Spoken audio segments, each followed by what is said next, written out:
Hey guys, welcome back to Bands and Beers. Kyle here, coming at you from the studio in Nutley, and today we got a big surprise. We have a special guest. That's right, guess who? It's the one, the only, Grady. I'm filling in for Nikki today on the podcast, as she is absent, gone at a Giants game, most likely watching them lose. Ah, yes, the Giants losing. That's the one thing we can count on. So anyway, Grady, how have you been? Things have been good. Weekend has been good. It's been pretty solid. A lot of fun things going on these days. Yeah, we tried out a new brewery recently. Yes, we did. We went to Bolero Snort in Carlstadt. That was a lot of fun. Tried a lot of cool beers. One of them was like a maple coffee thing, and it was that was strong delicious. and rich, Very rich. delicious. Yeah. Yeah. That'd be the first word I'd use. I think that was one of their award-winning beers, if I'm not mistaken. Things have been good. We've also been working on some other projects, video projects, small independent stuff with friends. So that's been great. Yeah, it's been a good weekend to recharge, get our ears tuned for some new tunes and some new brews. Nice. Yeah. Speaking of which, let's dive into beer news. Beer news. This week's beer news hits close to home, especially for our New Jersey listeners. Back in January, craft breweries across the state were celebrating. A new law finally lifted years of outdated restrictions on things like food trucks, live music, and even showing sports games in tap rooms. For the first time, local breweries could operate like community gathering spaces, grow their businesses, and engage directly with fans. But now, that progress might be in jeopardy. The New Jersey Division of Alcoholic Beverage Control, the ABC, has proposed new rules that the Brewers Guild of New Jersey says could undo many of those gains.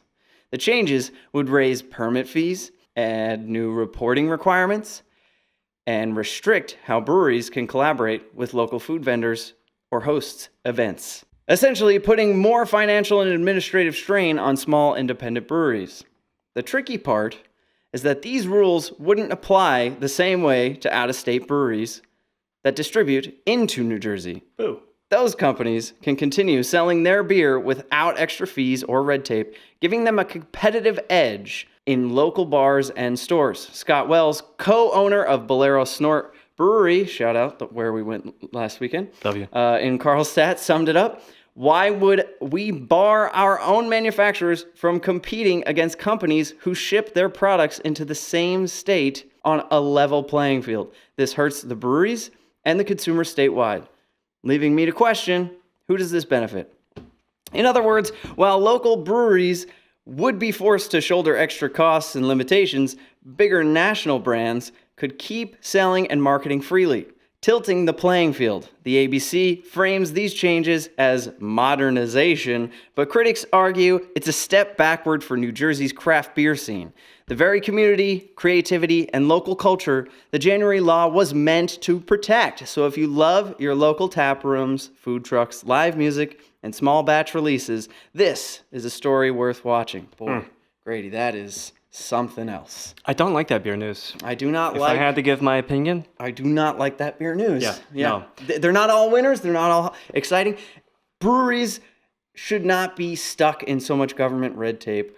I've lived in New Jersey my whole life, and all the restrictions we have here that we don't have in other states is infuriating. Yeah, and to give outside producers, manufacturers the edge when there are plenty of national brands that are already huge. They don't need any more help. Definitely does seem like a step back. So we will see how that beer news unfolds in the future. But stepping away from New Jersey for a minute, time for our brewery spotlight and review. Very nice. That's right. The brewery we're covering is Gun Hill Brewing Company, based in the Bronx, New York. They launched in around 2014, naming the brewery after the historic Revolutionary War era Gun Hill battle site. Pew pew. And they have consistently blended traditional brewing methods, some of the old classics, with modern craft creativity. They also opened a Brooklyn taproom / outpost, sticking with that gun theme, in Industry City in 2022. This beer was given to us by Michael Topping, who is the bassist for Melissa Cherie, recently on the podcast. Actually, our very last episode, after playing a gig at their tap room. So they got the scoop there. Their tap room vibe, if you're curious. Sure you are. Who doesn't like a little vibe check? It's friendly, unpretentious, rooted in community with a diversity of styles, presumably referring to styles of beer. Yeah, I think. very nice. Good folks behind this beer. So the beer that we're going to be reviewing today is their foreign style stout. Take a look at that. Beautiful. Sometimes referred to as an export stout. It's a style that historically originates from stronger stouts brewed for export to warm climates in the British Empire. A lot of history behind beers in the British Empire. So, keeping with that theme, they are higher gravity. They have a more prominent malt roast character and more alcohol to stabilize this beer on its journey. Nothing stabilizes quite like a lot of alcohol. This modern craft version, however, emphasizes dark roast with chocolate, coffee, and sometimes licorice or dark fruit flavors, and as well a very full body. What I look for in this style is going to be that deep, pitch dark color, a very prominent roasted barley aroma. You're going to be talking about things like espresso, cocoa, maybe slightly burnt caramelized sugar. A lot of those very aromatic smells in the bouquet. A taste mix of dark chocolate, yummy, yummy, coffee, roasted nuts, the list goes on. And balanced bitterness from the roast, which is not just coming from hops, which is nice. It's not too hoppy of a beer. And a finish that has just enough alcohol warmth in it without being like too hot or harsh, which you can have with some very high ABV beers. The texture that we're anticipating is going to be something smooth, perhaps velvety, going back to that full body, but definitely not thin. This is a substantial beer that we're going to be sipping. So this specific beer is called their Void of Light. I think that is such a cool name. So cool. And even trying to shine a light through this beer, there's no chance. No there's way. no chance. This beer is around 7.9% ABV. So we're talking some serious alcohol in this, twice as much as some beers. And an IBU, the bitterness rating, of around 30. So not a particularly bitter beer. Description, like I mentioned before, pitch black color, as you can see. The cocoa espresso aroma. Actually, you want to give that a whiff? See what we got. Let's see. A little snifferoonie, huh? Oh, Yeah. Oh, my gosh. There is so much going on in stouts. I love stouts. So we poured the beer. Notice there's not a ton of head on this. No, there is not. I feel like stouts don't really give you that unless you really have a very vigorous pour, maybe like a Guinness or something like that. Definitely a step up cranking the dial from a Guinness. Yes. I would say so. So let's give it a try. cheers, take a sip. Cheers. Beer news. Beer news. We'll do it like that.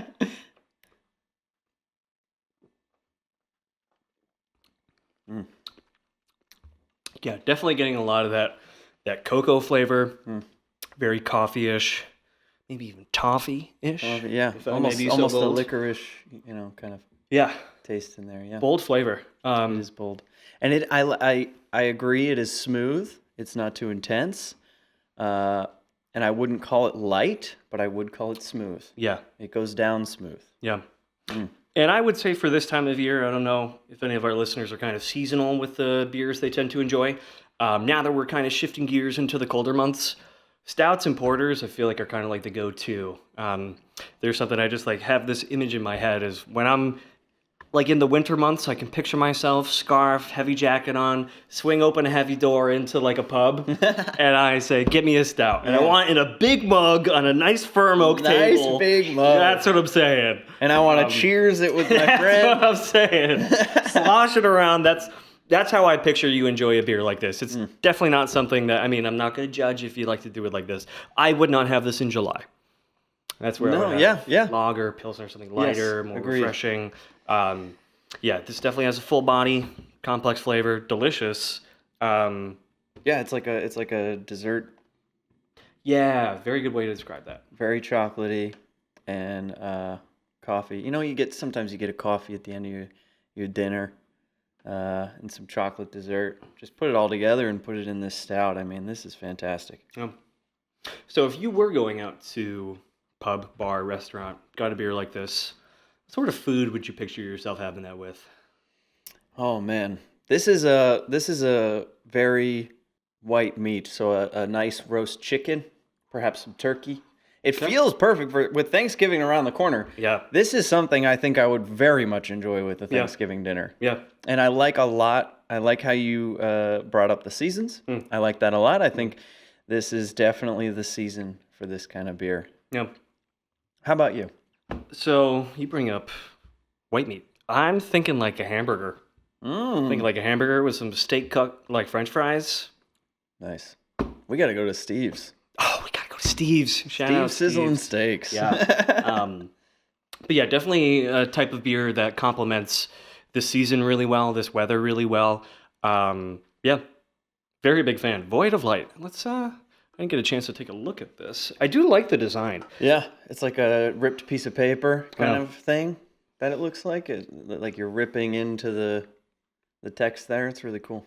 Yeah, I enjoy that a lot. I like with the whole boom of the craft brewing industry, you get like a lot of really cool labels and designs on beers like that, as well as cool names. Sometimes you get the little bit cheesy sort of, pun names, which I love as well. Yeah. But no, I really appreciate the design of the can. Looks good. If I walked into Gun Hill, I would certainly want to grab some of this, maybe throw it in a growler and take it on home. Yeah, they say don't judge a book by its cover, but in today's day and age, with so many competing breweries, you kind of do got to lay up your designs, your names. Yeah. There's so many options. Yeah. So it is an important thing, and we mention it a lot here on the podcast, just because it's nice to represent the aesthetically pleasing elements as well, and all the things these breweries have to do to cut through the mold and make sure you get to try their delicious creations. So we are grateful to Gun Hill Brewing. We're very excited for the rest of the interview. We got Lupe Dragon on today with Bree, her guitarist, and we're very excited to talk to them, get really deep into the weeds about some of the stuff we talked to them about during Big and Tall Fest. So it's really exciting to have them back on and get really, really intimate in this conversation. So stick around. We'll be right back.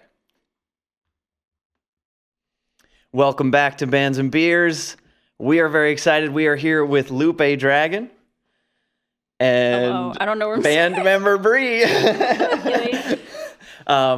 Just give us I know our audience has probably met you from Big and Tall Fest when we interviewed you there. We got to know you guys a little bit. I'm excited to get to know you a little bit more. This is a longer conversation. For sure. Just refresh people's memories, who you are, what you play, and what you're all about. I'm Lupe Dragon, singer-songwriter, and born and raised in Jersey.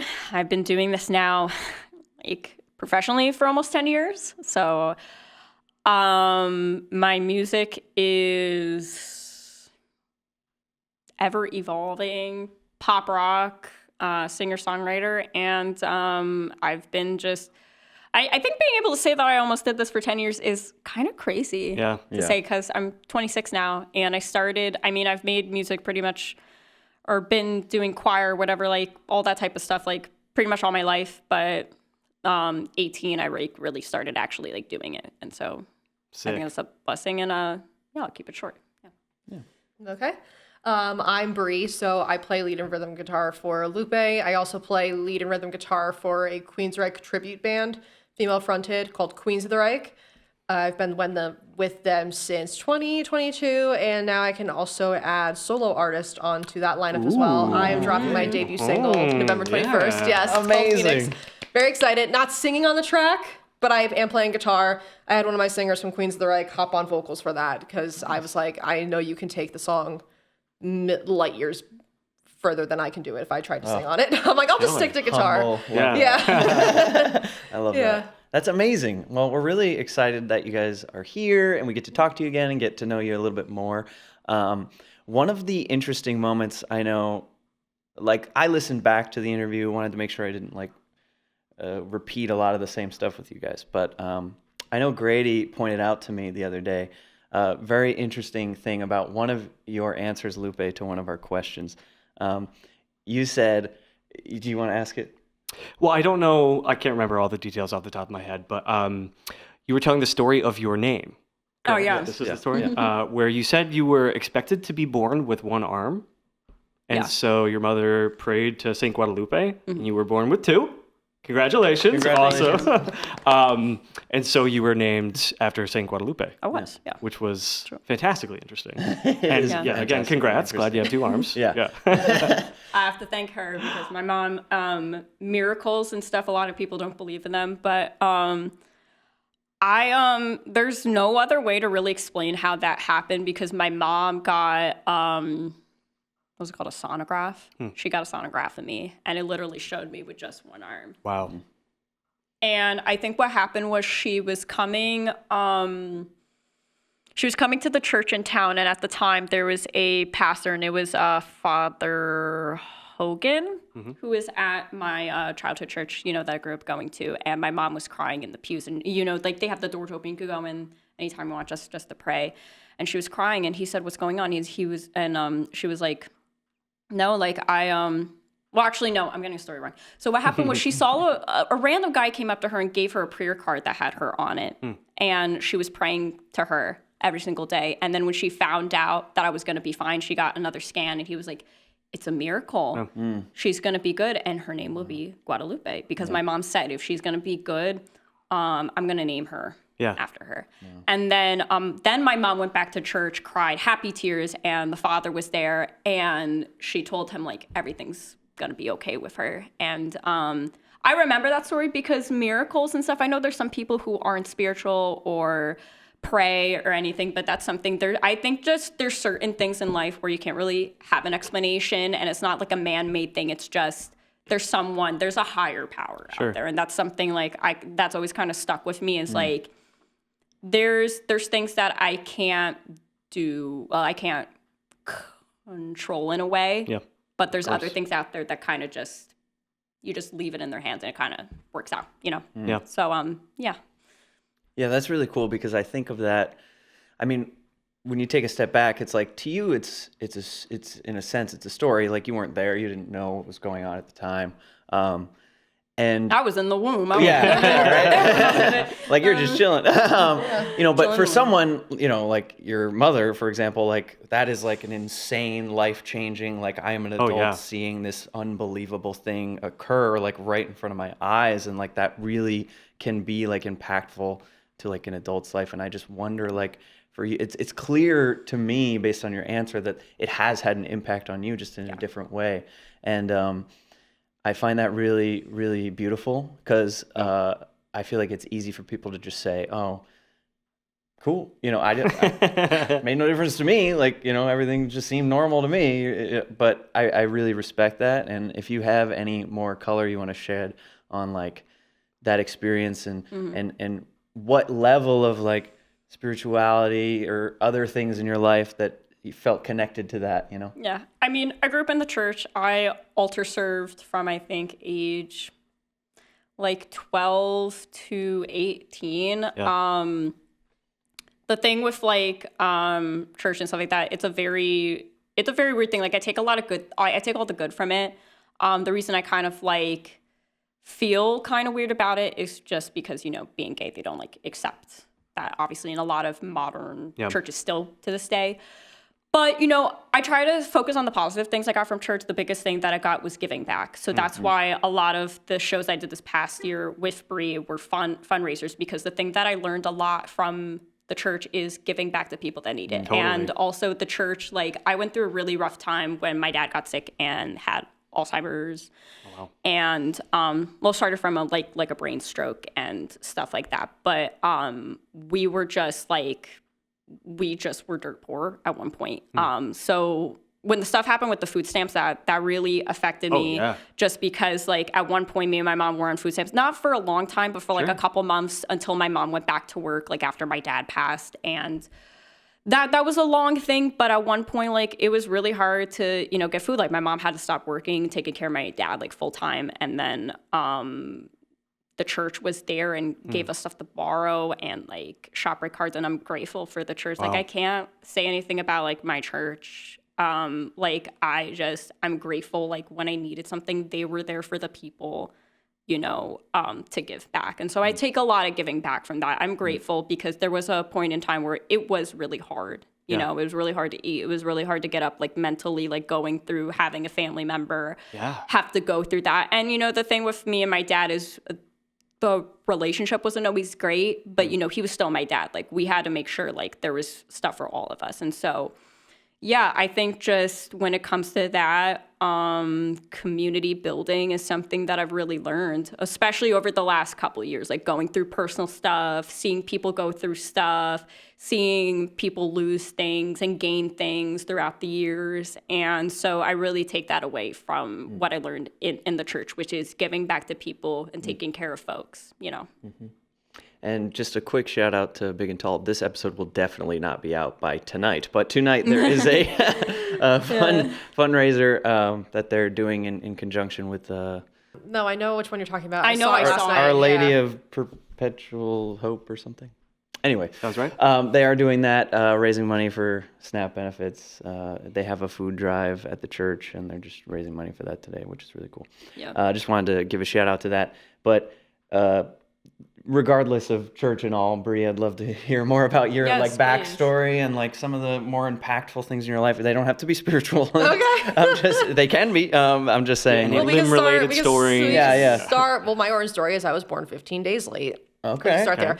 But no, so music for me, I always loved it. Yeah. I was a dancer growing up. I quit after having to have surgery on my back at like 10. It was the whole thing. Wow. Yeah, whole thing. I'm good now. It was fine. I had a spinal tap growing up because back in the 90s, they didn't understand dehydration fever was a thing. So they thought I had meningitis. I got a spinal tap. Wow. Yeah, so it was a benign tumor growing in my back. So after that, I quit. But when I was 6, I randomly went to my mom and I was like, "Mom, I want a guitar for Christmas." And she was like, "Yeah, okay, whatever. Like let's just add this on to the other hobby that you're gonna grow out of." And so Santa brought me a guitar, and then this is gonna sound like a really crazy story, but always loved music growing up. I was always infatuated by this small Christmas band. You may have heard of them, Trans-Siberian Orchestra. You know where this is going. We're going to say that. You know where this is going. I was always infatuated by them. And then one year we got tickets to go see them at the IZOD Center. Ooh. So this is back like before Prudential was a thing. And so I thought I was going to go see like this like church choir thing because Christmas Canon, they always played it on the radio. And so we went, and there's like these guys with the big hair and the guitars. This is total foreshadowing because that's basically me now. And this was when Paul O'Neill was still alive. And he said, "Don't leave until the last note is played. Otherwise, you're going to regret it for the rest of your life." So I'm like, okay, sure. And I'm like loving, at the time they had, I think she's on the she's on the West Coast band now, I think. They had like a female violinist and like she was like insane, and like everybody in that band is so talented on both East and West. So at the end of the show, they do the thing. They bring out Steven Tyler from Aerosmith. No way. My Might have been at parents, the same show. I am not kidding because my parents were like, "Oh my god!" And I'm sitting there and I'm like 11, and I look at my mom and I'm like, "Who the hell's this guy?" And she's like, "It's Steven Tyler from Aerosmith!" Like freaking out. He sang "Dream On" because he and Paul O'Neill were friends. "Dream On" and then "Sweet Emotion," and I'm not even joking, like 3 months later, biggest Aerosmith fan on the planet. Yeah. Because at the time also, I was like getting into Guitar Hero. I was also discovering like Twisted Sister and MTV. My childhood best friend, we would sit in her basement and like we'd go on the computer when like iTunes was like a new technology. I'm dating myself here. And like we watched the music video for "We're Not Gonna Take It." So like I just discovered this world of rock, and then I was like, I want to pick up guitar again. You know, like there's this 18, 19-year-old girl who plays guitar. She's blonde. Her name's Taylor Swift, playing Teardrops on My Guitar on Radio Classic. Disney. Yeah, Love so it. it's just like this very formative time. And I picked up my little first act guitar, tried to teach myself "Every Rose Has Its Thorn" by Poison, and failed miserably. And my mom was like, "All right, fine, take lessons." And the rest is history. I started taking lessons at Rutherford Music Exchange in Rutherford. That's where I got my start. And then I wanted to go to college for music because I realized I'm not going to be happy doing anything else. Yeah. And, you know, the whole like, "Oh, well, don't you want to go to school for something else? Don't you have plan B?" And I was like, no, I want to do this. I'm not going to be happy doing anything else. So auditioned for William Patterson, didn't get in. So I ended up switching to communications, and I got my degree in broadcast journalism, media production. Oh, sick. Graduated 2019, got a job at a recording studio. You know, life is good. Then March 2020 happens. Yeah. Whoa. Yeah, so at that point, I think it's the best thing that probably ever happened for me because I actually got to connect with one of the current touring guitar players for TSO. He's currently my guitar teacher. No. Yeah, I know. It's just like, it's full circle. So yeah, I mean, I stopped taking lessons for a while, but he really kind of like took the foundations that I had. And I wasn't like a really serious player because I thought I wasn't gonna be able to do it. I had a lot of like self-confidence issues growing up and in high school and everything. Like I wanted to play guitar and be a musician, but I didn't want to be in the spotlight. Yeah. You know, so it was like, how's that gonna work? So he really kind of like worked with me. And so now he's on tour. So now like, I won't be able to see him as much, but like we'll still do signups and everything once the tour gets settled and whatnot. But then I started playing in bands in 2021, 22. And yeah, here we are. And I've just been doing the thing.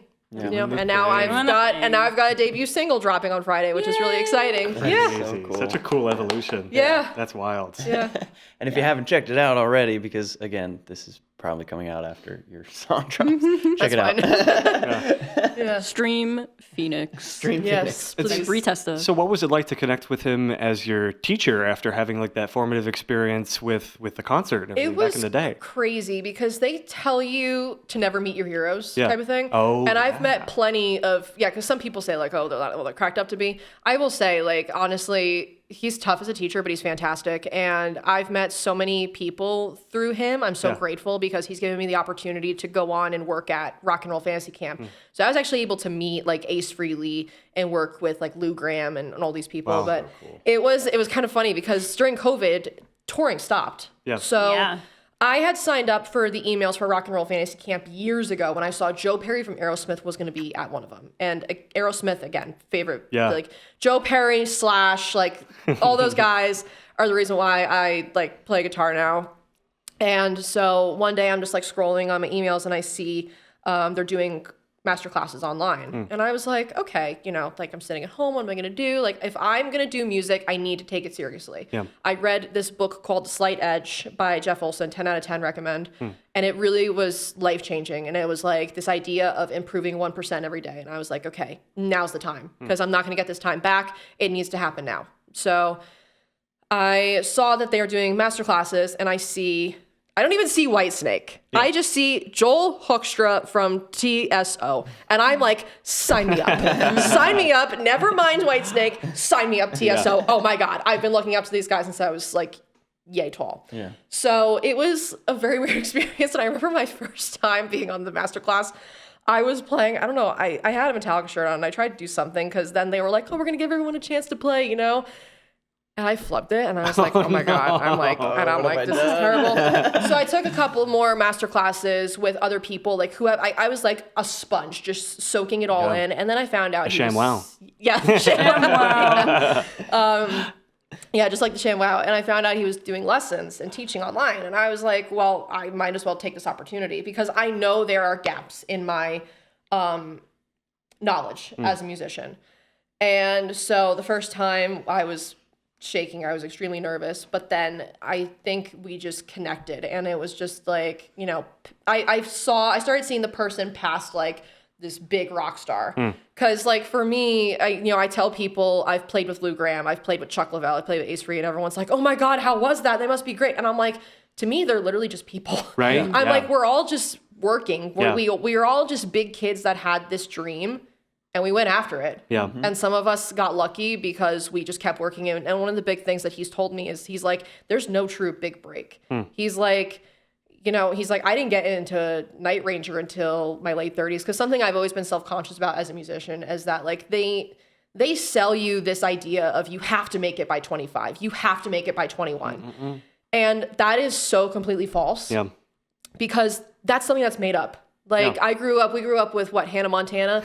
She's touring the world at 14. That's not reasonable though. And I think to myself, I wouldn't have. It gives you an anxiety that you don't need. Yeah. And I don't think I would have been able to handle it at that time. Oh my gosh. Yeah. I don't think any kid can handle it. So- well. Yeah, not a lot of child stars. Yeah, exactly. Make it out all that well. And I remember sitting in the radio booth at the time when I had like no self-esteem, and I was like 20, 21 years old, and I'm like, I want to be the one playing the music, not the one talking about these artists. I want to be able to work with my heroes, not talk about them, you know? So it's something that I always kind of felt self-conscious about. And he was like, listen, I didn't get into Trans-Siberian Orchestra until my 40s. He's like, you have time. He's like, give it a couple years, work really hard. You're going to be right in your prime. And this was maybe 2 years ago. He said that I was 26, so I'm 28 now. And, you know, I had to kind of, everyone has to pay their dues type of thing. I had to go through a lot of hardship last year with my old band, which then turned into me releasing my first song, which is coming out on Friday. So I think that's something I've definitely taken with him. But working with him has been extremely, extremely humbling because this guy worked insane. Yeah. Like the stuff he can do is just, it's phenomenal. It's just like, it's like, holy, and he's one of the most humble people too in the scene. Like he's, him and Ron Thal, who's also known as Bumblefoot, they all kind of share the same characteristics of these people. They work really hard on something that I really admire. And at the end of the day, they're all just like, you know, we got to pay the bills. Yeah. So, you know, we pay the bills.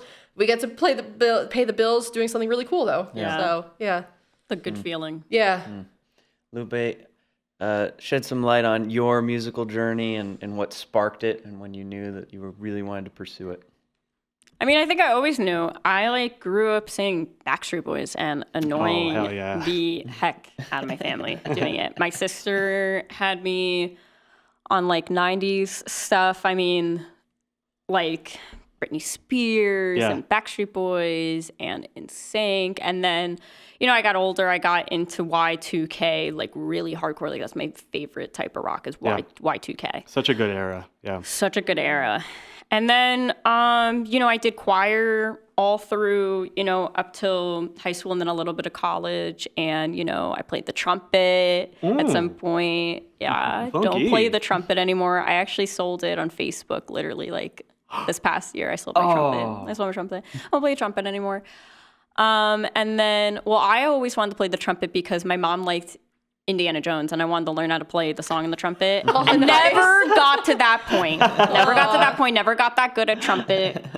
But that's why I saw the guy so cool, play the though. trumpet and play that song, and I was like, And then I got the guitar. My sister had like an old one from like it was like an off-brand, like an Esteban one. Like it wasn't like a good brand. It was like the one that had like the DVD where you learn, and the neck was like cracked because she tuned it too hard and it was secret. And I thought it was meant to be like that. And I was like, no. So then I got a Stag. I got like one of those like mini, like an Ed Sheeran size Stag. And then I taught myself to play on YouTube for a little bit. Then I took lessons for a little bit. Couldn't afford lessons anymore. Self-taught myself more. Took lessons with my friend. Self-taught myself more. And then I got an Ibanez acoustic when I was 17 was the first thing I got when I started working as a teenager at the library. So I got it. It was $175. I was like, I want to buy this because I want a better guitar that I can actually plug in because the Stag, I would have to actually mod it to do that. And I was like, I'm not going to go through that. And then I got my first Taylor last year. I got a Taylor and I upgraded. And that was a big investment because musically, it's like my favorite brand. I use it all the time. And electric I want to get back into, but you know, musically, like, I don't know. I always knew I wanted to do it. When I was 18, I was originally going to one college and I went through a lot. I had like a pivotal moment. That was like one of the first like pivotal moments in my life where I dropped out of school at first. Whoa. I withdrew from university and I was like, I don't like this school. I don't like where I am right now. I don't like anything. I went through a breakup with the first person that really like, it was like the first time I thought I was in love. And that really was like a very life-changing thing. Like, and then I lost that. And then I moved back home with my family because I was dorming. I had to bring all my stuff back. And it was disappointing for my mom and my dad. And, you know, it was a big thing where everything kind of just fell through. It was like one of the first times I felt like I really failed myself. I really fell through, and music was the only thing that was there because I was just playing. I was doing open mics at the original school that I was going to before I went to Willie P. This was way before I went to Willie P. I went to a completely different school, a completely different place. And so I started working at a grocery store, and there were some times I was working in the winter, and not a lot of people would be coming in, so I'd print out the blank receipt paper, and I would just start writing things I thought of and keep it in my pocket. Whoa, and that's kind of how. I love that. And I was writing a little bit as a teenager. Like I performed my first like original song at like a talent show in high school, but I was actually like writing for an EP, what became the EP. Can't even stand it. I started doing that, and then like I was 18 going on 19, and I started working at a studio. And it was the first time that I started working in a studio because like what was I gonna say? It was like one of those. It wasn't like what we think of it, like anything could be a studio, right? But for me at the time, I was like big box studio that has like the special like treated room and everything. That's what this studio was. Yeah. And at that point,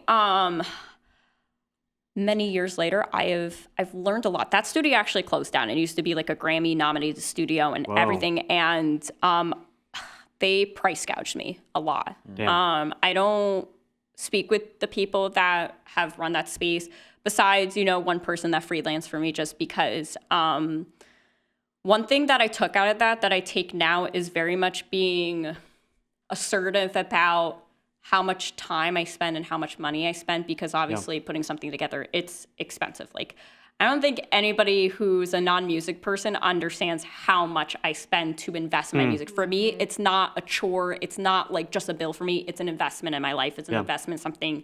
It's an investment in my career. It's an investment in the person that I am. It's an investment into my mental health is to make music and to do music and to perform. But yeah, there are some people, like I learned really quickly, like some people like don't like care how much you're spending, and especially when you're 18. It was my first time in the studio. Like, I don't know how much stuff is supposed to be. I don't know how much, I'm going into it, and now I'm just racking up credit card debt. And that's where my credit card debt started, was that. Which was crazy, which is why it's something that I say to people now is if you're going to invest in a studio, like get all the like information that you want. Even if you're going to like pay your friend to do it, like figure out, like work out like a deal and work out something that benefits both of you, because people have to get spent for their time and money, but I don't think anybody deserves to get price gouged. Yeah. Getting price gouged it's a terrible experience. Predatory, because you can't advocate for yourself if you don't know what you're advocating for. So I started there, the EP went out, and I just started, touring the songs and playing the songs live, and I would play with an instrumental backtrack because, like, I didn't have a band, so it was kind of stupid looking back at it, like, that's really cringy, but, like, I just really wanted that full band feel, so I kind of just, like, I was just playing on my own solo for a while until this past year, and then me and Bree kind of formed a band, and we did that for a while, and then, we played a lot of shows together, and then things started falling through, and there's certain things I don't want to talk about, but basically what I'll say is just at the end of the day, like, you figure out how people are and who they are as a person and and what they believe in, and not even what they believe in, but who they are morally as a person, and you figure out that, like, you don't have space for those things, Oh, totally. And I think that's, I guess, like a nice way of saying it. Yeah. Right? It's just like, we went through a lot, and so, but we're still here. And honestly, I'm very grateful for Bree, not just, as a bandmate, but as a friend, because she saw, we both went through like a lot of things this year. And I mean, she's already been through stuff with, having a band in the past that, fell through. And we kind of just are mobilizing and, just working through just a difficult time that was honestly very difficult for me mentally to go through. Because when you start to play with people, you start to get close with people, and you start to, have memories and stuff. So I think, no matter what happens, like, I'm still going to have that and take the good with, with the bad. But honestly, I had to make a decision of, like, what I was going to tolerate and what I wasn't. Sure. Yeah, it's because, like, you share a part of yourself with those people. Totally. It's like, I remember my former boss at the recording studio, he was like, this is before I was joining bands, and he was like, being in a band is like being in 4 different marriages. It's the closest thing you can get to marriage. True. It really is. And Yeah. we're both in happy, committed relationships. Yeah. And so Literally. it's like you spend so much time you spend more time with these people than Yeah. you do like your own family and your Yeah. own significant other. I or barely spouse. saw my mom because I was just practicing all the time. Yeah, no, literally. Yeah, and so it's so difficult. And I just did a 2-show run with, because I also do a lot of hired gun work. And just like saying the Which she final- does a great job at, by the way. Thank you. Oh, yeah. And it's just like, even that 2-show run, like you get close with these people because sharing music and playing music together is sharing such an intimate part of For sure. yourself and your soul. So Yeah. it really hurts when things don't work out. And I know that I've talked to a lot of people at the professional level, like Ron Bumblefoot is also one of my good friends. When I was going through it last year, we were sitting in the balcony of the cutting room before we had to go on. And I was like, I don't know what to do. I'm scared, XYZ, yada, yada. And he was like, everybody here has been where you are. And doesn't get easier necessarily, but like sometimes old has to go away for new to come in. For sure, yeah. But at the end of the day, like, you still have to feel your feelings. You still have to feel your feelings. And I told her, I was like, you are exactly where I was last year. You And need it's to stop. not- She was like, you need to take a break. Yeah, need to take a break. I told her, I was like, look, like it sucks because I also grieved like 4 people at the same time last year. It was really like my lowest low I think I've ever hit in my adult life. And I said, I took like a month off, and this is around the time when Torture Poets came out. So I swear, like I swear, like Taylor Swift just reference. knows what I need because then Torture Poets drops, and I'm like, oh, I'm fine. I listen to it, and I'm like, I'm not why is this my fine. life? I'm like, why is this my life right now? So she wrote a song called Florida. Yeah. So funny enough, yeah. So funny enough, I ran away to Florida because my boyfriend, he has some family in Florida in Miami, and he was like, I want you to meet them and everything. And I was like, yeah, sure. So time just kind of aligned. Yeah. And so I took a break after my last show at that band and ran away to Florida. Came back, but I realized, and he was even like, you seem a lot less stressed. I didn't think about music. It was really, really difficult for me, but I told her, like, we love music and love what we do so much that, and I wrote this line too in a song or a poem. I don't know what it's going to become of it, but it's just stuff I wrote as I was coping with it.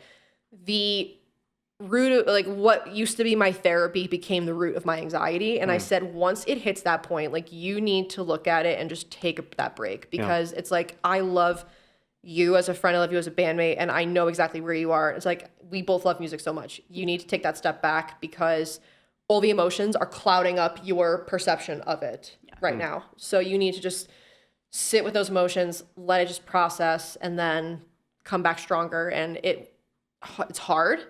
And I'm pretty sure I'm still working through a lot of things personally because I was like, history is repeating itself as we're going through this thing. I said, but taking that break was like the best thing I ever did for myself last year. And it wasn't even that long. It was like a month because then I got the phone call from Britt Lightning to come fill in for Rock and Roll Fantasy Camp right when the Microsoft outage happened. So a lot of people lost I was their on a flight flights. during that. Yeah, And my flight went through. I got home, like, we took a red eye home from Miami because the flight was canceled because there were storms up here. So we had just gotten out in time. And then I'm like half asleep on the couch, my phone rings, and I see Britt Lightning on my caller ID, and I'm like, is this a dream? I'm like, hello? But like that weekend, I think I had picked up the guitar for the first time in a while because I didn't even bring it on vacation with me because I was like, I'm taking a full break. And it helped me fall back in love with it again. And that's when I knew. I was like, all right, I know what I need to do. Yeah. You know? So, yeah. Well, so speaking of a lot of this emotional investment, right, in bands and in the songwriting process, so Lupe, your song Cruise Control stands out for being very emotionally intense. Yeah. Yeah, so can you talk about some of the songwriting process for that and like what it was like to go through that? So, how do I put this in just a way? It's a sexy song. It's just a sexy song. It's just like,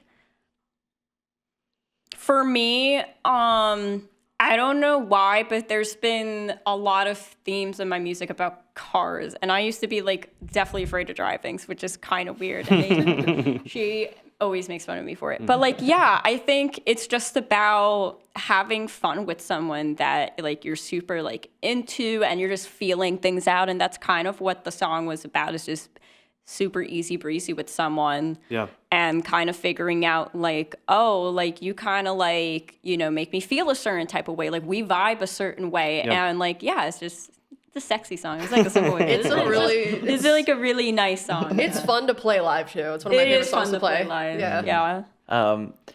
You said something in our last interview. You said that you want your music to, at least in part, represent queerness. And Yes. I was just curious if you would shed a little bit more light on that and what sort of challenges or empowerments you've had from being a queer artist and things of that nature. That's a great question. I feel like queer artists don't always get the level of mainstreamness that others do, besides maybe like Renee Rapp. You know what I mean? I think Renee Rapp is a great example, or Chapel Roan of like very much like being on that mainstream platform without, people being like, well, you're queer, why are you this, why are you that? Because I feel like there's like a certain, I don't know what it is, but there's like a stigma with the way that queer music is supposed to be. Like it's supposed to be club bops, like another bar, another club, another club. And like, I don't make club music and I never want to make club. Well, maybe I might collab with something, but that's not going to be a type of like music that I want to make, right? And then having like, I guess like queer people in rock, it's really different. I feel like we still have a lot to go. I think we're seeing more, obviously, like representation, but I think we still have a long way to go. But I think having Chapel Roan on a main stage is awesome. Billie Eilish is also very big on showing her. So I was saying my having Billie really talk about like being bi and queer and like all that stuff. That's awesome. And just being able, I think, to show that in like videos and in the songwriting and the pronouns that you use in songs. I think that's really important, because when the EP came out, like, I didn't know like how I still felt that I was still like growing into my queerness. I was still like growing into myself. And now I don't care. Like I have to be who I am. Yeah. But yeah, that's kind of like, I guess my point being is just being authentically myself in what I do. That's why I'm very open about my opinions on social media, within reason, because I've definitely seen myself like hold back a little bit just for the sake of just like, I guess like, taking in knowledge and taking in stuff. But like, especially with LGBT stuff, I'm very much outspoken. Like nobody's going to tell me to shut up about that. I don't care. I've had to go through a lot to be where I am. Straight people, sorry, Bree, don't have to go through that type of discrimination. So it's something that's very important for me to like really represent that. Which is, it's funny because like everybody that's been in my band, besides one person that was in my band was bi, but like besides that, like Bree's straight and my drummer was straight, and like I had people who again just were like allies. You know what I mean? That's my whole thing, is like having ally people around me in the band. That's important to me, because my music's not just for the gays. They're for the straights, dude. They're for all of y'all. Of course, you know what I mean? Anyone who likes it. Yeah. Anybody who likes it, right? But I do want to make it like a safe space, because like that's who I am. Yeah. So a safe space for everybody, but especially queer people. Yeah. So. Yeah. Well said. There's a lot of change. You guys were expressing that. How are you feeling moving forward? What kind of goals do you want to set for yourself? Where's the direction headed? I want to write, for sure. I was saying that to Bree, actually. It's just that I want to, like settle down. We have 2 shows coming up next month that we're going to do together. And then I just want us to write, and, I want to work on myself. I want to kind of just like go back. My therapist, shout out my therapist. Hell yeah. Therapist was saying I have to go back to my roots. So I'm going to be going and just like really sitting down with myself and letting myself write and pick up where things left off, and really just kind of maybe like, write about. I have been writing. Like there have been times I haven't been able to like sleep. I'm a night owl, like staying up at night. And I will just pick up my phone and I'm thinking about something. I've been writing in my notepad. There's been a lot of sad stuff, not gonna lie. Yeah. Because I've been going through a lot of sad stuff. That's okay.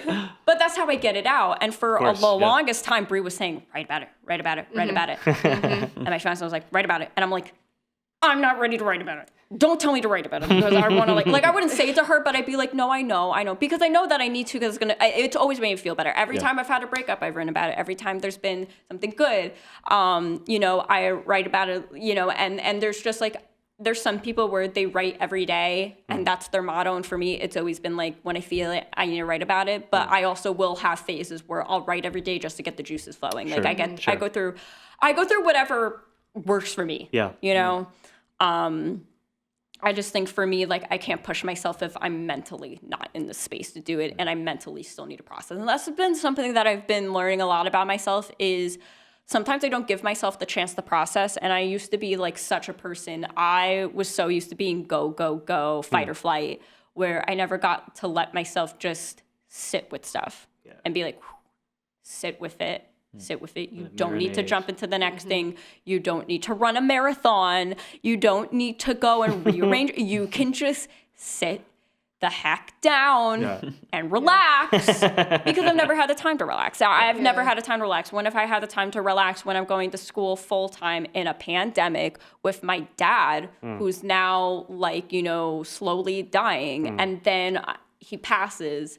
And then you have to plan a funeral, and then you have to go and then be a person, finish school, then you're working full time, then you're still doing music. Yeah. Like I had no time to do that. So the last 3 or 4 years have really been me unlearning stuff, really just unlearning stuff, really focusing on my mental health and really focusing on that. And that's why like when this situation happened, I was able to really like, feel like I was able to handle it a little bit better just because I knew like, okay, that's enough slices. Like, you know what I mean? It's like cutting the pizza up until it's like a skinny thing. You're like, that's enough slices. Like, that's enough. I'm done. I don't want to talk to anybody. Like, I didn't talk to Bree for like a couple weeks, not because I don't love Bree, but because I was like, I need to talk to her about everything once I'm in a good place because I don't want to like say something and upset her, or I don't want to say something and break the friendship that we have, or like in general just like deal with things in a healthy way because I'm an adult and I also know how to cope. And like I think that's really important. I think that's a big thing about like what we do, especially because most of us have full-time jobs and we're doing music. It's not just one or the other because that's just how it works. It's just I wasn't born with a family that was rich and stuff like that. I just everything I worked on, I paid for. I paid for the studio, and I paid for promo, and I paid for, this and this and this because it doesn't grow on trees, honey. No. We weren't born into Nepo babies. We weren't not a Nepo baby. We weren't given a record deal. That is not how it works. Nope. Again, like work for what you got. It's very glorified about how it works. And going back to earlier where I said like, a lot of things I was self-conscious about was like, not making it by like 21, 25. It's like one of my best friends went back to school for film and he's like, I'm going to graduate when I'm 30. And I'm like, so what? So what? Like, you're going back, like, so what? Yeah. I was like, dude, we weren't. Congrats, you're graduating. I was like, dude, we weren't born into, like, high-class families. We were born in middle class. I was like, we grew up in single-parent households at one point in time, or, he's still in single-parent. I was like, we weren't handed things to us on a silver platter. Yeah. Like, that's not the way it works, unfortunately. And a lot of people glorify the 80s and the 70s and 90s and everything. Like, that again, that's not how it works. You were actually in debt. That's not today's prices. Yeah, that's not today's prices. Are not today's prices. But, like, you were also in debt because you didn't have the access you have now. Like, we have CapCut on these. Like, I've been doing all my promotion by myself for my song. I don't need to go out and, like, tell somebody. Like, I just saw the Springsteen movie, too, a couple weeks ago. So, like, back in his time, it was good, just definitely trigger warning for mental health. Because I was even sitting there and I'm like, whoa, what is this? I love Jeremy Allen White. Ruined my mental health, Jeremy Allen White. Ruined destroyed me. I lived for an hour and 45 minutes. I was expecting to leave the theater like, oh my God, this is amazing. But like, it really focuses on like one point in his life. But I think it might be good, just warning. It's focused on Nebraska, the making of Nebraska. Yeah. That's my favorite Bruce Springsteen album. So then you might love it. But I was just like, I'm reading his book now and I haven't gotten there yet in the book. But it is good. Mm-hmm. But like at that time, he'd have to call up like I think he worked with Clive Davis. I read Kenny G's book as well. He worked with Clive Davis. Like, they have to call him up and be like, okay, hey, I want to do promotion for this song. Okay, great. Let me go call Rolling Stone. Let me call this. But like, then you have more people that you need to pay out and everything. And it's like, nowadays we have, I'm not saying it was easier back then versus now, but like, It's different. it's different. But like, you can do a lot of stuff yourself, but it's a lot more work. It's a lot more intense. Yeah. You wear too many hats. Yeah, you wear a lot of hats, but like, you're not going to be in as much debt as if you were working with like a management team that like said, okay, we're going to have you go do this, you go do that. You're going to do, so. Yeah, it's really different. But yeah, I guess where I am right now, I just want to focus on writing. I'm going to play these 2 shows with Bree, and then I'm going to take a break from playing shows, and then I'm just going to let myself figure out which way the wind blows, basically. Yeah. I have a song that I'm in the middle of making, and I'm moving it to a different engineer to help me finish it. And then, I think I want to write with friends. I want to jam. I want to like figure out like where I am right now. I just want to do stuff, maybe I'll play some bar shows and, you know what, and do that a little bit and play covers because I like doing that too. Sure. I make a couple bucks and I do that and it keeps me, gelled and still like doing stuff without having to put pressure on putting a performance and booking a show and working with a promoter and like all that stuff and not having to be in the studio and like work on that stuff. I mean, I think I'm just figuring out where things are going to go. So I don't know. We'll find out on this next season of What the Hell is My Life, starring Lupe Dragon. I love that. Be sure to tune in. Yeah, be sure to tune in 7:00 East Central Time. I'm also kind of in the same position where it's like after I get this song out, this song really is a catharsis for me, and it's kind of like the Marvel origin story movie. It's like, it's like okay, like here's a figure. Okay, you may know her from like all these things, but like what's the story behind it? And for me, it's just really cathartic. And then after that as well, I was working with my producer and he was like, what's your plan? And I was like, well, this is the plan I have in my head and in mind. And he's like, you want my advice? And I'm like, sure, go ahead. He's like, do this, not that. And it really made me kind of sit and think. And then I was on the phone with my boyfriend and I was like, I don't really know what I want to do. And then I was like, okay, you know what? I'm just going to let it flow. One of my goals this year was to release music as a solo artist because after I quit my other band, yes, I have rights to those songs. And yes, I did write them and I was on the recordings, but like I have nothing. Yeah. I have nothing out that's mine right now, So I've wanted that so badly. So I'm like, okay, like that's fine, get that out. But then go back to the drawing board, just sit and write. Playing shows is great and all, and I love that, but you, like she said, like you're wearing so many hats. So you're doing the promotion, you're selling tickets. You're selling tickets. Yeah. Every curse word on the planet. Yeah, it's really George Carlin's list of dirty words. Just look that up. Shoot, heck, darn. Yeah. I was gonna say something, and I was like, it's hard because It's so hard. because like selling tickets, like.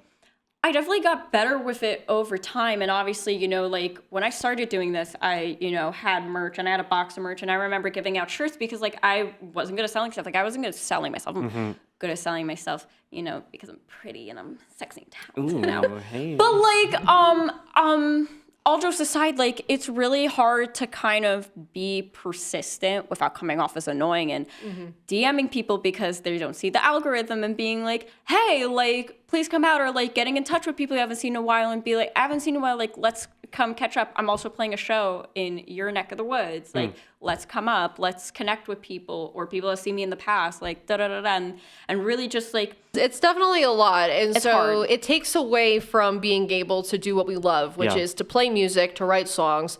And that's not to say that I don't love what we don't love what we do. We do, but in this day and age, you're wearing so many different hats. So Stresses you out. Yeah, and in my situation, because I'll take work where work comes and everything. So if there's an opportunity to go out and play and it's paid, and I'm like, yeah, sure, whatever. Because you know what? At the end of the day, it benefits me. It benefits the people I'm playing with. And something that Joel's told me is like, you're getting paid to practice for these gigs. Like, take anything that you can because it'll just make you a better player. Sure. Like, I'm primarily hard rock and metal, but I just played with like a blues rock jazz jam band type of situation. Totally different skill set. And I'm kind of like, oh my God, I have to like study and like do my homework. Right? Like, Yeah. Because I'm so used to like being tight, like, 7-8 time with Queensryche and everything. But so Same thing, just like I haven't gotten the chance to write, and I just started a brand new career as a first-year teacher teaching TV and social media. It is hell, in like every definition of the word. I love my kids, don't get me wrong. It's just learning how to do this thing has been really difficult, and it's taken a lot of my brain power and a lot of my creativity because there's no curriculum for TV and social media. They're just like, here you go, and I'm like, okay. Yeah. You know, so same thing, like the winter's coming in, we want to naturally hibernate. So I'm like, yeah, I want to write. I want to keep going. I don't want to just release the one song and be like, all right, that's it, I'm done. Yeah. So yeah, same thing for me. And then with Queens of the Reich, we have also gone through our good amount of hardship. We had a former band member actually tragically pass away in 2023. Oh, sorry. Yeah, and so that was difficult for me to navigate because we didn't exactly get along. So it's like, how do you grieve somebody that you didn't get along with? Sure. You know? Yeah. But because Queensryche is so niche and so difficult, like the reason why I'm in the band is because they needed somebody to fill in, and they have connections, but every single time they're like, hey, we need a guitar player. Yeah, sure. Queensryche. No, man, that's too hard. And I'm 25 and I'm like, I'll try it. I know like one song, but I'll try it. So trying to find a second guitar player, because that music, you need two players, was very, very difficult. And then we found the person, but then like we have to learn the songs. And so because it's prog metal, it's also more niche. Like we don't get as many opportunities to play, but like we're at a point now where it's like, okay, I think we can do this. And now we're learning more material so we can get back to headlining, but it takes a while. So I'm just really kind of like, okay, you know what? Tie up some loose ends, like get some goals done, and then just like write and just start fresh and be like, okay, you know what? Like, here's the journey of what it's like to be a musician in the 21st century who's in her late 20s. Like, come along. Let me take you on the journey. That's like kind of where I'm at. Cool. Lupe, Bree, conversation has been fantastic, but we're going to shift gears a little bit to our famous lightning round. Ooh. You will have 90 seconds where you are hit with a fire hydrant slew of random questions. We're answering at the same board. time, right? Or what? No. We'll have you go one after another. So if I ask the first question to you, Bree, you'll answer, and then you'll answer the second. We're both third, anxious fourth. people. Just point to us. I think that's going to be better. I can point. And you don't need to dwell on these super long. Just whatever pops into your head. Yeah. Go with your gut, the instincts. Cool. Okay. So I'm going to get a 90-second timer on the clock. All right, here we go. Kyle's going to read the questions. And away Here we go. We go. Bree, early morning, coffee or tea? Oh, coffee. Favorite song to sing in the shower? Oh my God, Queen? Anything by Queen. On stage pre-show ritual. Oh, I always say the Serenity Prayer. Favorite beer style? Pale ale. Nice. Go-to karaoke song? Oh, it's gotta be something by Bon Jovi. I'm a Jersey girl. Come on. Nice. Or Springsteen. Deserted Island album? Everything Transit by Jack's Mannequin. All right, we're halfway through. Most recent gig you saw as an audience member? Oh God. Oh, Constantine Morales did a thing with his band back in July. I think that's the last show I went to as a band, as a concert member. Nice. If you could live in any city in the world for a year with no financial constraints, where? Seattle. Vinyl or streaming? Oh, vinyl. Favorite seconds. snack during a long drive? Chips. I love potato chips. One piece of music gear you can't live without? Oh, my guitars. All of them. 4, All my guitars. 3, Favorite 2, lyric you've written? 1.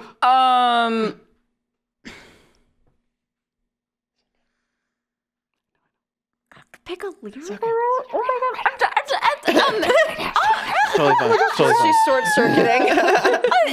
Oh my God, I can't answer that. 404, file not Anything found. from Swaylinks. Nice. It's funny because I thought I was about to say Swaylinks. Yeah, I can't think of a specific line, but everything in Swaylinks. That's a beautiful answer. Guys, great job on the lightning Fantastic round. job. That was you. amazing. We're very impressed. I think it went pretty well. Yeah. Nothing to worry about. Anyway, let's do a few plugs. Talk about what's coming for you guys. You know what we're looking forward to. Yeah. So Lonely is the Muse is a Halsey cover that we did. Halsey dropped a great album last year, and we covered Lonely is the Muse, which is Evanescence inspired, according to Halsey. And Amy Lee and her actually just did a song. Just her music's really good. But so me and Bree covered it, and it's on my Spotify and everything, everywhere you listen to music. So definitely check that out. And Bree, you have an announcement to make. Yes. Well, I've already talked about it. Yes, my debut single called Phoenix. That'll be out on Friday, November 21st. Very, very exciting. Shout out to Kelly McLeod, Mark Raven, and Cooper Hughes, who all were a part of the recording and everything, and Ben Karras, my producer. Very, very exciting. And then we have Mending Through Music on December 6th. Yes. At Hidden Tracks Records in Boonton, New Jersey. And it is a music festival benefiting the American Foundation for Suicide Prevention. So it's a really great cause. It's $25 to donate, and you get access to the whole day. It's going to be 2 stages at Boonton Coffee and Hidden Tracks. So it's going to be super dope. It's going to go, I think, from like about, it's going to start around, God, Shane, don't kill me because I don't remember the time. I think like 10 or 11 in the morning to sometime at night. And there's tons of acts throughout the day. And all the $25 that you donate to get into the festival will go to the foundation. And I believe he's going to do 10% of vinyl sales in the shop going to that as well. And there's going to be so many other things, giveaway baskets. So you could pay raffle tickets. The raffle tickets are also like the money from that's going to get donated. And you go win prizes. You could buy vinyls. It's going to be a really great day for music and for mental health, especially before the holidays, because the holidays could be really tough for a lot of people. Totally. Yeah, and then right before the holidays, we're also playing Brooklyn Music Kitchen on December 21st. That's a Sunday. Yes, and I'm picking which Justin Bieber Christmas song I'm singing. There will be a Justin Bieber Christmas song. We'll pick one from under the mistletoe. Christmas She was without like, it. I'm sorry, Bree, we're going to have to do it. And I'm like, listen, I don't care. Let's do it. Yeah. So yeah. That's great. Yeah. So, Lupe, Bree, thank you for coming on. Thank you for Thank you for having having us. us. Yeah, appreciate you guys going into so much depth with how your music has evolved, your whole writing processes, everything you guys are working on. Of course. This is awesome. Thank you, everybody, for listening at home. We will be plugging your socials and all this fun stuff. Yep. What else do we do to wrap up? That's it. This is my first time on the pod, so On the podcast. You did amazing. Co-hosting, Appreciate he it. did do amazing. We're Thank you very grateful to you, Yes. Grady, and grateful to all our listeners. Stick around for more bands and beers. We'll see you next time. ciao.